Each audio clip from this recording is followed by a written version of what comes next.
Yung ating generator na Shark Pro Super Silent Heavy Duty. At ito nagka-problema yung ating female na outlet. Kapag sinalpakan natin siya ng itong male ay luwag na yung loob. Kaya kakalasin muna natin itong mga tornilyo. Then papalitan natin itong isa. Itong isa ay okay pa, maayos pa. Ito lang yung papalitan natin. Tsaka may nasunog na siguro siya sa loob. Kaya kakalasin muna natin. Kaya checkin natin. Okay, let's go.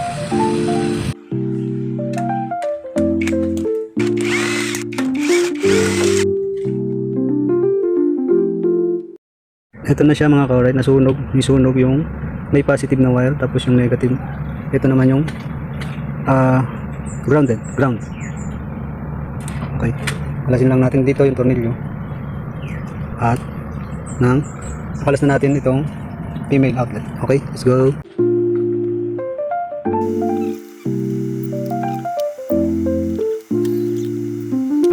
Ito siya mga ka-alright. Yan. Ito yung sa ground, yung nasunog sa positive. Ito yung papalitan natin. Tatanggalin lang natin to, tsaka yung dito. Alis na. At ililipat natin dun sa ipapalit natin. Itong ganito na. So ito mga ka-alright yung ating ipapalit. Ito na yung bago natin na papalit dito sa nasunog na. At saka maluwag yung loob. Itong W, ibig sabihin yan ay neutral o grounded. Dito siya. Tapos itong Y and X ay sabihin ito yung hot or live wire. Dito yung positive sa Y and dito naman yung X sa negative. Ito yung mga live niya. So ito namang 2.0 mm na may nakalagay sa ilalim. Ito yung terminal size or ito yung required na wire gauge para sa safe na installation natin. Ito siya, 2.0 mm.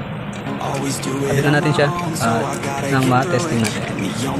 Ito nga pala, kung gusto nyo nga pala nito, ilalagay ko yung link. Gusto nyo lang yung link na ilalagay ko.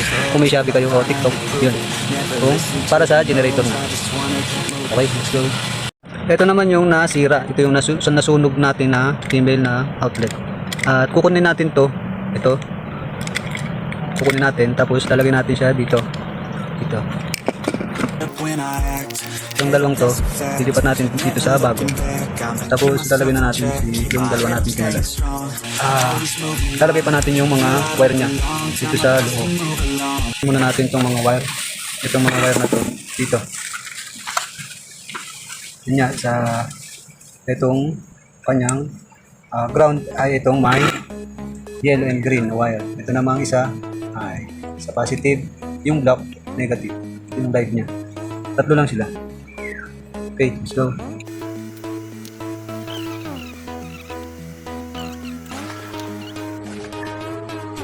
X, Y, and W. So yung ground, positive, yung negative. Ito na siya mga korek. At ito naman yung ating likod, yung loob niya. Lagyan na natin ang tornilyo dito at saka sa baba. Okay na, maayos na korek. Ito na siya. At ito naman yung loob niya. Alright. At babalik na natin. Ito na siya mga ka-alright. Ito na yung napalit natin na bago. Ito yung luma. Ito. May sunog na. Kaya pinapalitan na sa atin ang ating boss. Okay.